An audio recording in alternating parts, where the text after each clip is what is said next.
Can you see my screen, the paper that I'm sharing?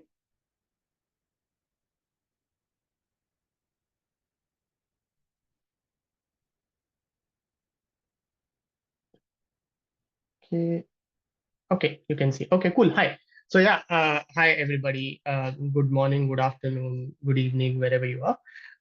So I'm going to talk about this paper that I co-authored with some researchers from IIT Bombay. The title of this paper is "Do Not Worry If You Do Not Have Data: Building Pre-trained Language Models Using Translationese." So the premise of the paper is very simple. So you know that in order to make any LLM or any high-quality chatbot work, what we need is monolingual data, and the more monolingual data we have, the better the models perform. So you do realize that as time passes, the newer and newer LLMs, they're being trained on more and more data.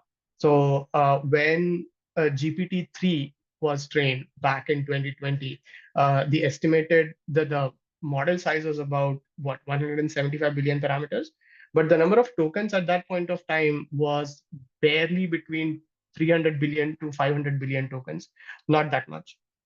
In contrast, if you compare this GPT-3 model to, let's say, um, something like Llama 2, Llama 2 was trained on a total of 2 trillion tokens, as far as I remember. And then if you look at Gemma, Gemma was trained on roughly 6 trillion tokens. And then more and more recent models, for example, Llama 3, it has been trained on 15 trillion tokens. So the more uh, it seems that there is a simple trend that the more data you pump into the model, the better it tends to perform, and the better it is able to handle a variety and diversity of queries. So that being said, what you need to understand is that unless you have data for any given language, you're not going to be able to solve that problem. But the problem is you cannot just get data for certain languages. So when you talk about English, most of the internet is in English, right? So you can get data for that. But if you talk about languages like Indian languages, uh, there is not as much data because the number of Indian people speaking, being on the internet has a shorter history compared to English speaking people. Therefore, it is natural that the content in Indian languages will be lesser. If you talk about more lower resource languages like Creoles, for example, the data on the internet will be almost non-existent. So that means we need to have and that means if we don't have monolingual data or data for these languages, essentially we can never build an LLM or a chatbot which will be able to solve the problem. Uh, to put it even more simply, essentially, if your data does not have parity with the data for English, there is very little you can do, and you'll always be limited. To that end, me and my co-authors, we asked a very simple question. What is the simplest way of creating data at scale, and what is the utility of such created data? And for this purpose, we explore machine translation. Just one second, let me activate my pointer. Does anybody know how to create a pointer for Zoom? Okay. No stress. Annotate participants. One second. Any ideas on how I can get a pointer? Advanced sharing options. No. Okay. Toolbar.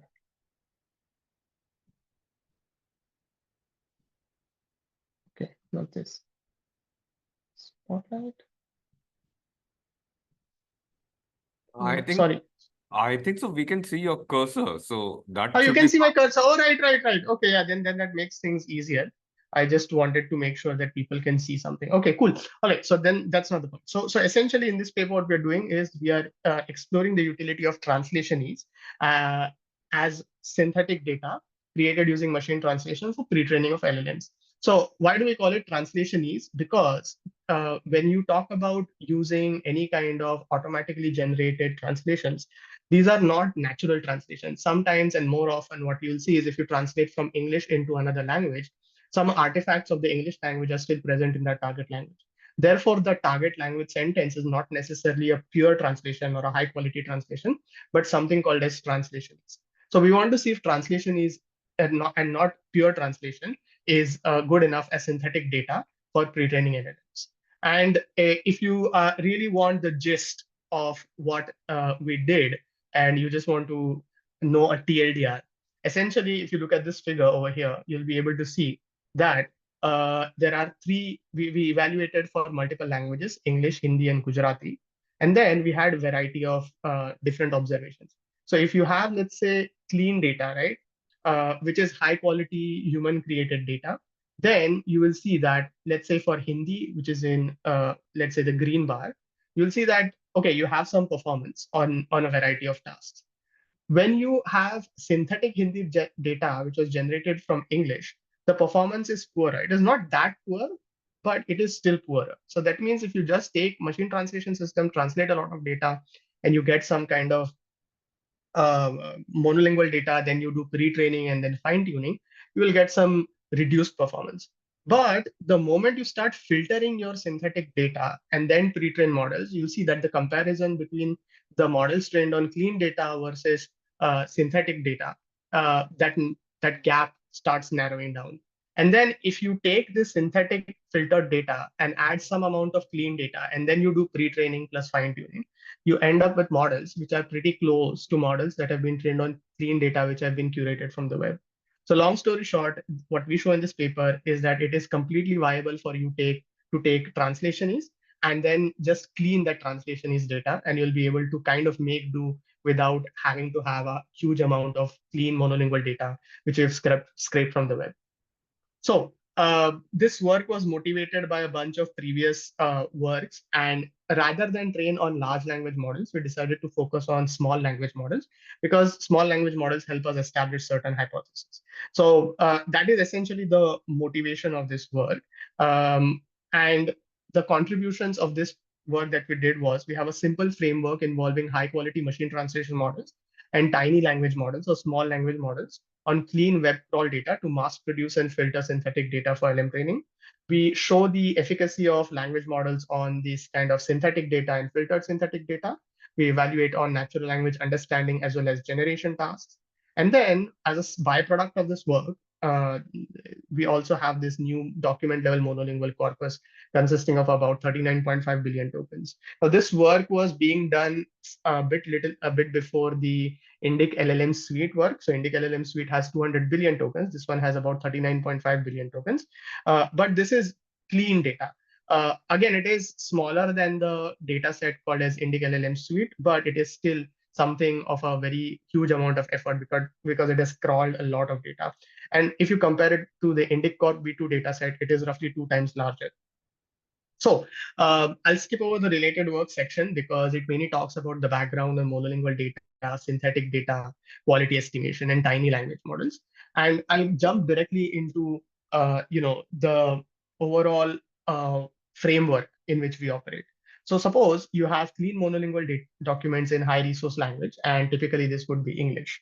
What we do is we take machine translation systems and translate these documents into the target language, and what we have is unfiltered, translationese documents in the target language.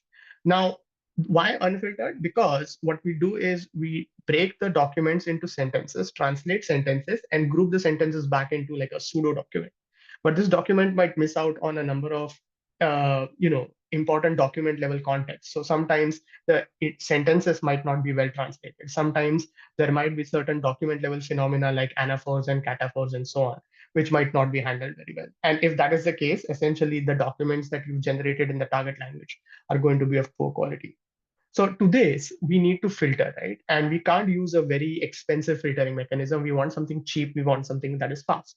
So we asked ourselves, people have been talking about small language models, baby LMs, tiny language models. And the goal behind these baby LMs and target tiny language models is that these tiny language models should at least be able to perform some basic tasks. So the idea is that, as children, we don't read too many things. We have not seen hundreds of billions of tokens or trillions of tokens by the age of 5 or 10. We've only seen maybe a couple million of tokens, not more than that. If that is the case, then if young humans are able to understand language and do well in it, so why can't a tiny language model which has seen a lot more data than humans be able to perform somewhat similar. And the advantage of a tiny language model is that a tiny language model, given that it has only a few million parameters or tens of millions of parameters, the compute requirement will be much lower, and these models will be able to run super fast. If a model runs super fast, we'll be able to use it very well for some kind of annotation, or we'll be able to use it for cleaning documents. So what we did is we have to have some clean monolingual documents in the in the target language, and this does not mean that we need maybe tens of billions of tokens. Just a few 100 million tokens is enough. And what we do is we train a tiny language model. Now we use this tiny language model and get perplexities on these unfiltered translationese documents. And then we sort by perplexity. And what we get is we take the top K documents, which we think are of higher quality because of perplexity filtering. And then we use these top K documents to train our language models on this translationese data, and then verify our hypothesis whether this translationese data is good enough or not. So I hope that the overall framework is very clear. If you have any questions, please feel free to ask right now.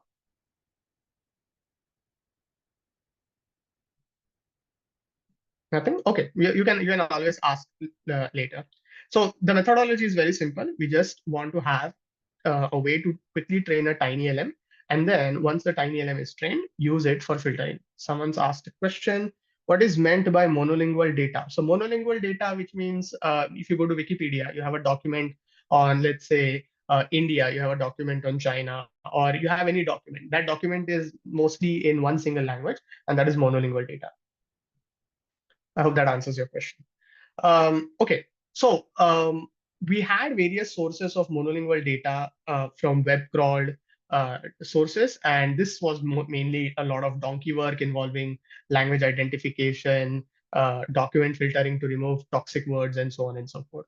But this is very common practice, right? So I'm not going to talk too much about it. The other part was the translationist data. Essentially, we used Indic-Trans2 to translate the English data into, let's say, some Indic languages, and essentially break documents into sentences, translate sentences, put them back together. We did some analysis of the of what the perplexities would look like for different documents at different sequence positions. So this plot over here, it tells you for English documents what the the mean and the variance of the perplexities look like for different sequence lengths and sequence positions.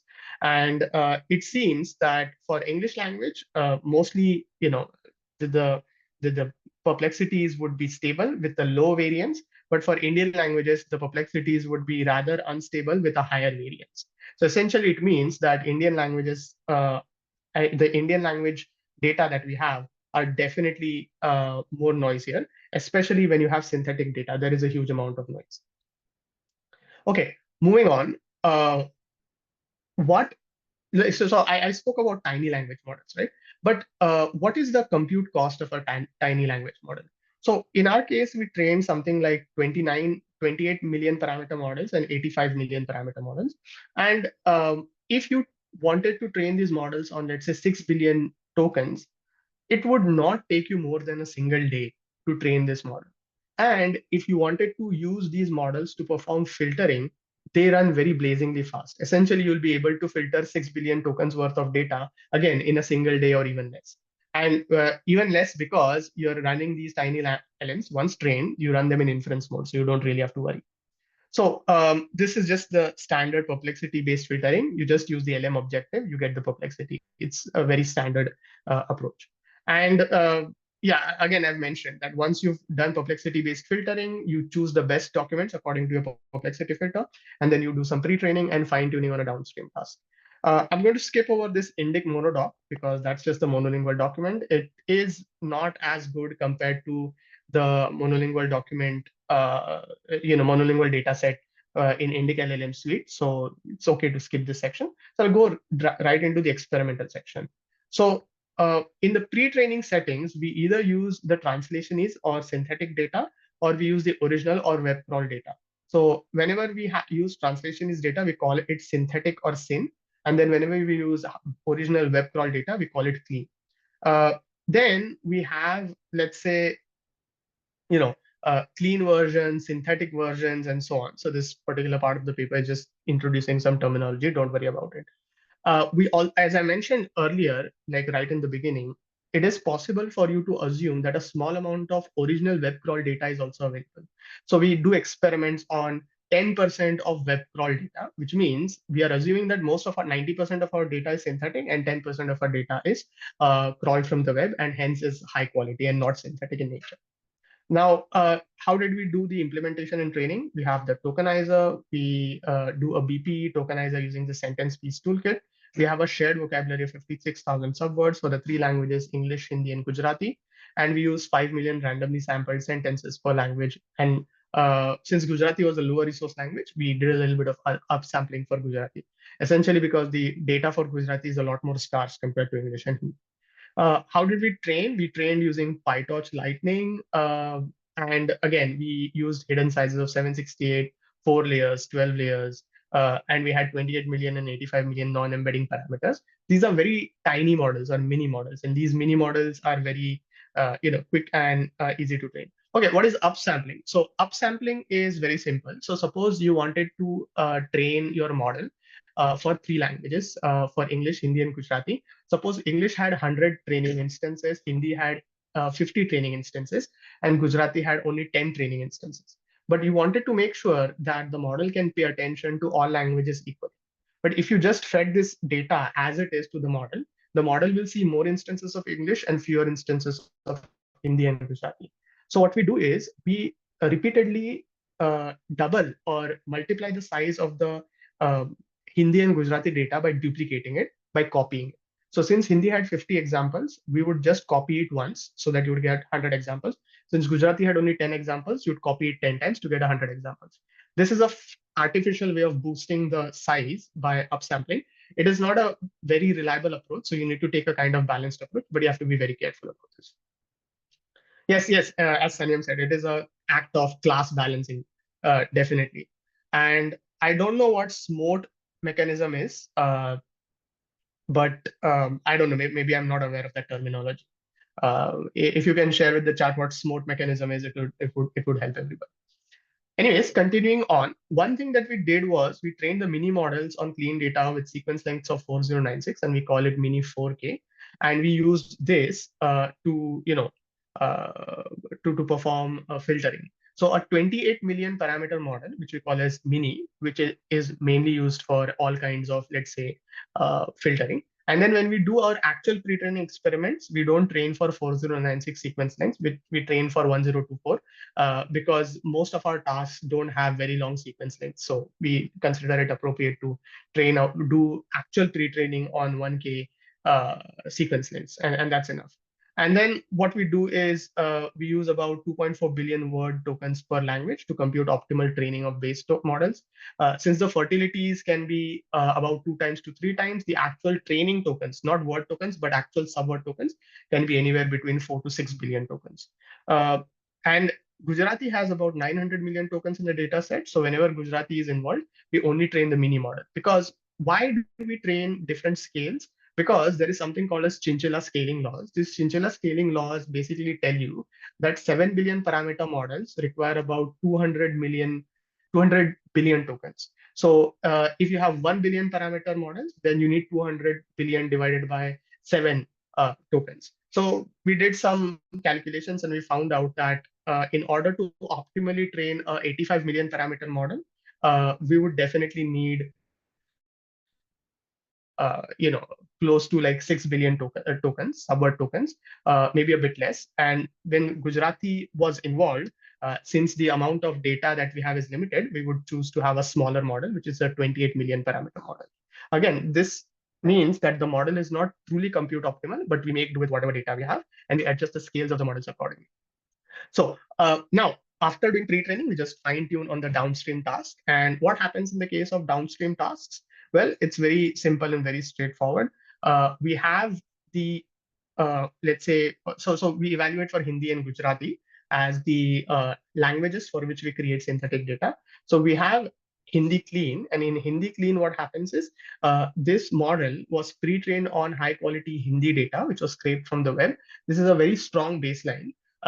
And that means that we need to match this or surpass this. We evaluated on natural language understanding, like XNLI, on MIDAS, and so on and so forth. And then natural language generation, task like question generation, Wikibio, sentence summarization, headline generation, as well.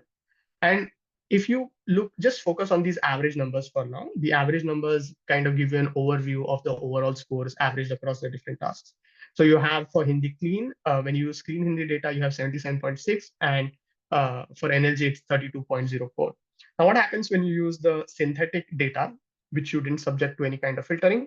Well, you end up with a drop in performance from 77.6 to 74.26, kind of expected because your data isn't really fitting the distribution, the actual human distribution. But in the case of NLG, what happens? The performance does drop, but it doesn't drop that badly.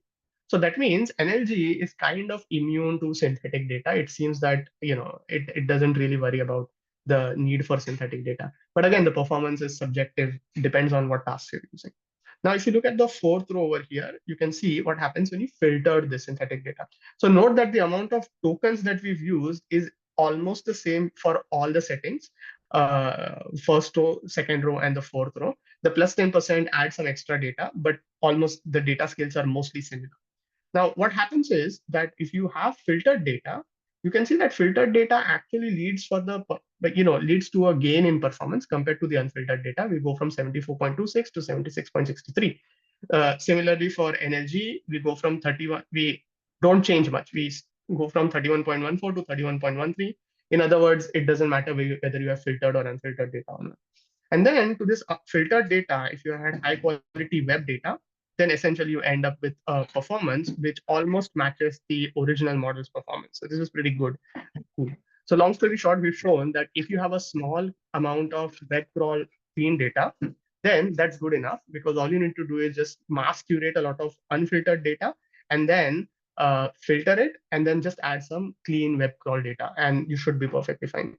And this result is seen across Hindi, it is seen across Gujarati as well. So essentially what you see over here is that our results hold regardless of the language. And in the case of Gujarati, actually, we're able to surpass the performance of Gujarati Clean. It is likely that Gujarati Clean was not really that kind of clean data, but inflating the amount of data by synthetic data generation actually helps. There is a question. Synthetic minority. Oh, okay. That's what SMOT means. Okay, I see. Got it.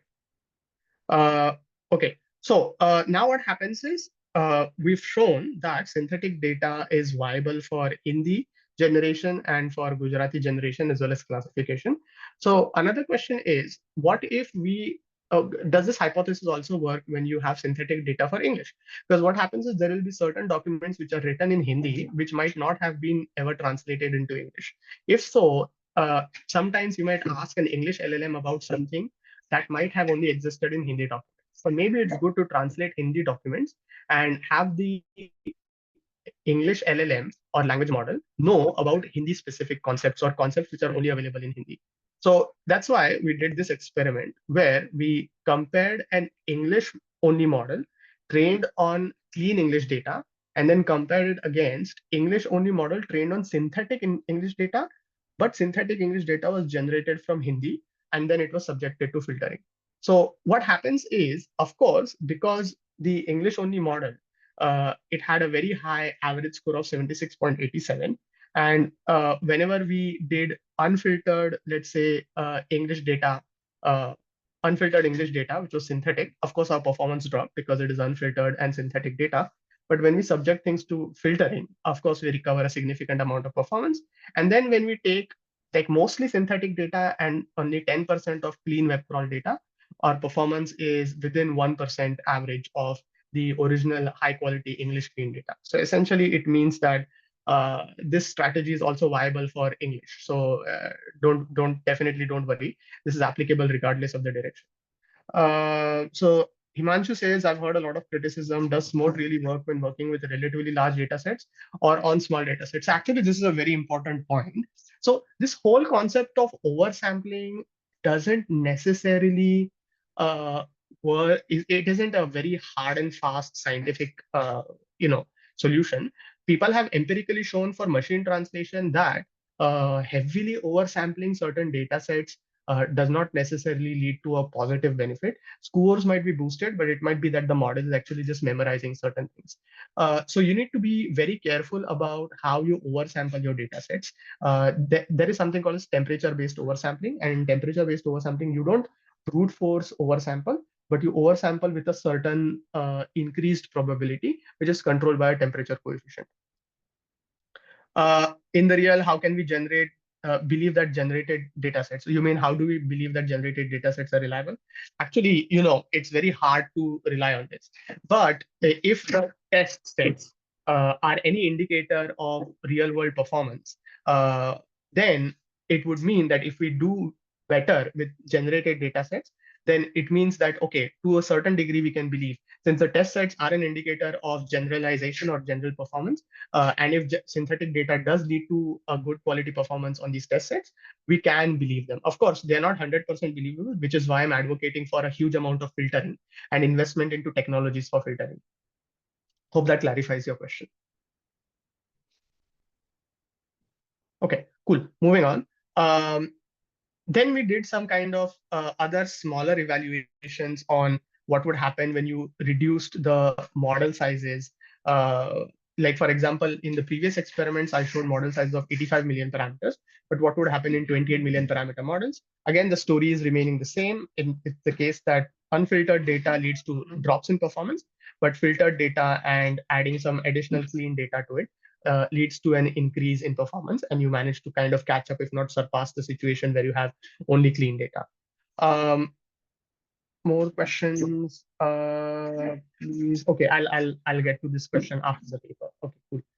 Okay, so now that we have done this, we also did some additional explorations on source selection, which means if we generated English data from Hindi or if we generated English data from Gujarati. And here we can see that the source you choose to generate synthetic data really matters.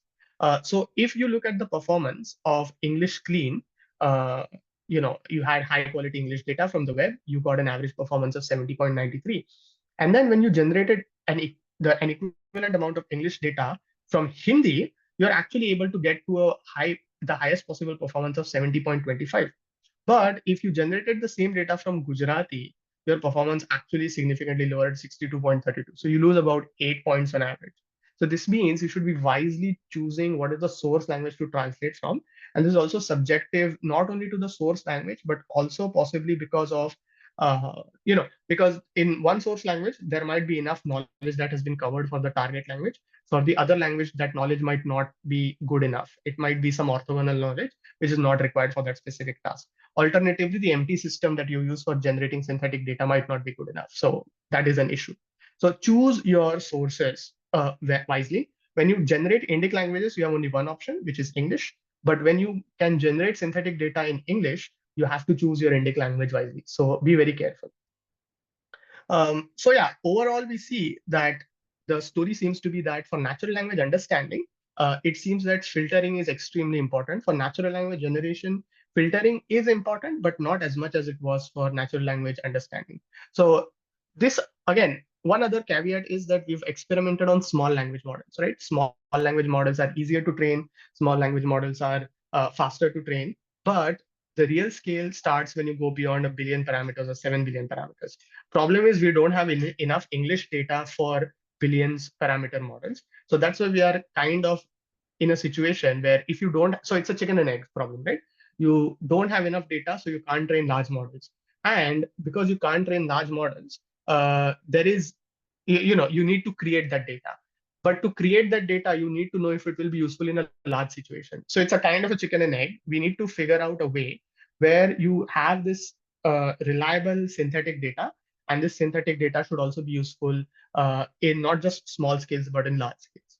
So to conclude, what we showed in this paper is that yes, synthetic data is certainly a viable choice for training language models, but the asterisk mark says that our experiments have been are only valid currently because only we experimented in the case of tiny LMs. But take hope from this, because Meet Doshi, who is the person who led this project, he also has some interesting results on 1 billion parameter models and larger models, even 7 billion parameter models. And he has some very hopeful results over there as well. Now, if that is true, then it means that this hypothesis of synthetic data holds not only in low resource situations, small scale models, but also in large scale models. So now the fun part would be if we can all come together and pool our resources and come up with synthetic data going up to trillion token scale, and then figure out a way to continually pre-train existing multilingual models to support Indic languages. Of course, this means that there'll be a heavy investment in technologies for filtering bad quality data and to translate documents with a higher quality. So that is the overall paper overview that I wanted to give today. So we'll get, I went through this quickly because we don't have too many people. At a later point of time, we might even dig deeper into this. I might even share another relevant paper which talks about how to, get to this situation where if you don't have much data, what do you do with it? So there's this work on Roman Setu, but I'll probably cover it at another point of time. But for now, let's go into some discussion and Q&A phase. So let's get to some question answers over here. So Guna had asked, you have an idea to generate a new name prediction LLM. For that, he has a CSV with names, and he wants to create his own embedding model, then translators. Is it a good approach?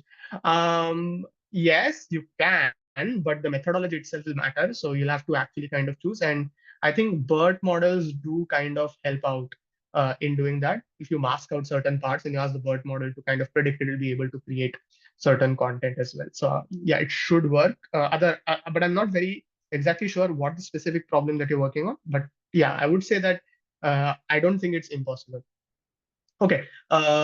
Any questions? Anyone wants to share their own thoughts or ask any questions?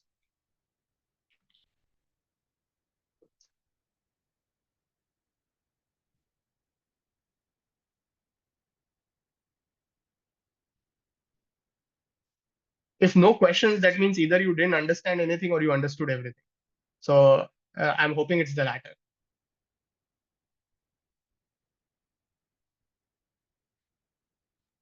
So I had a query regarding the impact of the number of parameters that you use for the Mhm, model. So mhm. how did that affect your perplexity scores and your final representation of the accuracy? So, just a disclaimer over here, we use the smallest possible model for our perplexity filter because we just wanted to cover billions of tokens very quickly within a day. So we didn't actually compare with using a 28 million parameter model versus a 85 million parameter model for a perplexity filter. That is a good question. That is actually one of the follow-up things that we want to explore. I would say that a larger model would have a better perplexity filter, but our goal was if a 28 million parameter model works as well as an 85 million parameter model, then it means that these tiny LMs are at least good as perplexity filters, and we can apply them at scale. Thanks. Yeah. No, so these are not stacked encoder models. These are decoder only LMs, like proper, not LLMs, but decoder only LMs. When do I expect tiny LMs and LLMs to be available on mobile devices? Actually, tiny LMs are already pretty small enough to be put on mobile devices. I don't think we need to expect them in the future. They can be done right away because you can put like models of 50 million parameters to 100 million parameters very easily on your phone. It's just that they won't be that good as large models. So the point would be, how do we take large models and transfer their capabilities into smaller models? That is the challenge. Once we solve that, the technology of putting small models on mobile devices is very straightforward. That's not an issue at all.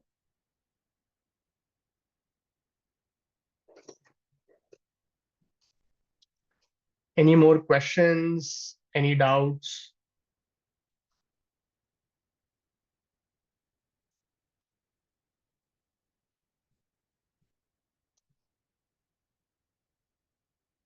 Okay, yes, Sanayam, please feel free to ask questions anytime. So this mini LM, tiny LM stuff is still very much exciting. So Yeah, definitely. Guna, your questions are a little bit orthogonal to this paper reading session. But sure, I mean, I'm happy to answer that question. So, to build an embedding model from scratch, you can just use Word2Vec, right? Word2Vec is perfectly fine. And there's a lot of resources online for Word2Vec. You can use fast text also. So, use Word2Vec, fast text, anything you like, you'll be able to quickly build an embedding model. But these are going to be word embeddings only. If you want sentence embeddings, then you might want to look at sentence transformers. That is probably your other alternative solution.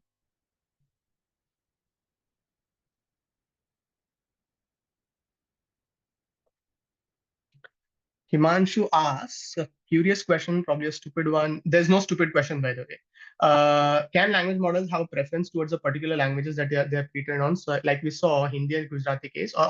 So actually, maybe there's a bit of misunderstanding. So, what I showed was what is the comparison of the quality of English data generated from Hindi versus English data generated from Gujarati.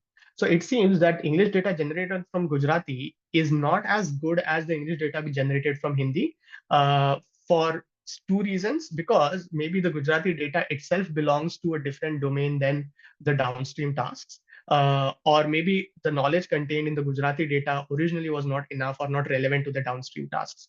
But for Hindi data, maybe it was relevant to the downstream tasks. Alternatively, Gujarati to English translation was not that good enough, and the Gujarati the tiny LM was not able to capture what was bad. So we really need to understand perplexity filters and actually work with different types of thresholds. So there is no preference towards languages, but it is more of telling us what language is a better candidate for generating synthetic data. Does that answer your question? Okay, cool.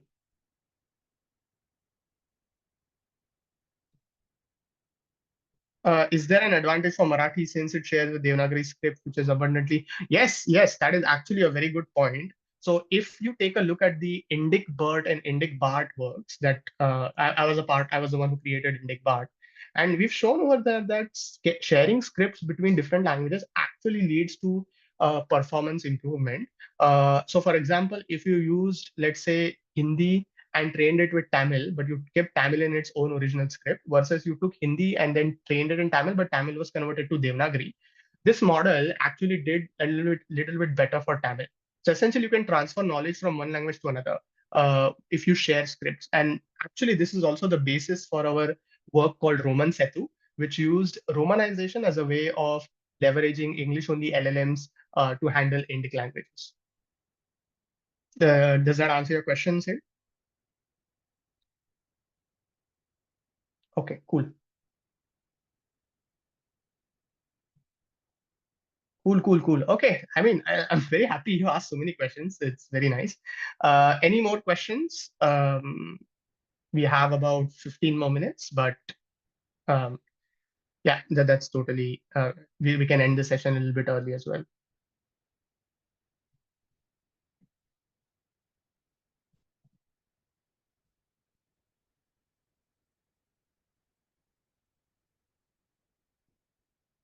Okay, I guess not many questions right now. I guess then we'll take this offline. You can ask me these questions in the Discord anytime. Feel free. There is absolutely no hesitation. And yes, if you're working on small language models, tiny language models, or synthetic data or filtering, I strongly recommend it. It is a very interesting area and a lot of exciting possibilities, especially you want to be a part of the next big LLM for Indic languages. So help increase the scale of the data, and then yeah, we'll actually be able to have some impact for Indic LLMs. Okay, so with that final message, I guess we can wrap up the session. It's been 45 minutes, so I think we can wrap up the session. It's a nice time for a cutoff. And yes, thank you everybody for coming. Let's have this, weekly as much as possible, and let's have more, knowledgeable sessions. Okay, cool then. All right then. Bye bye.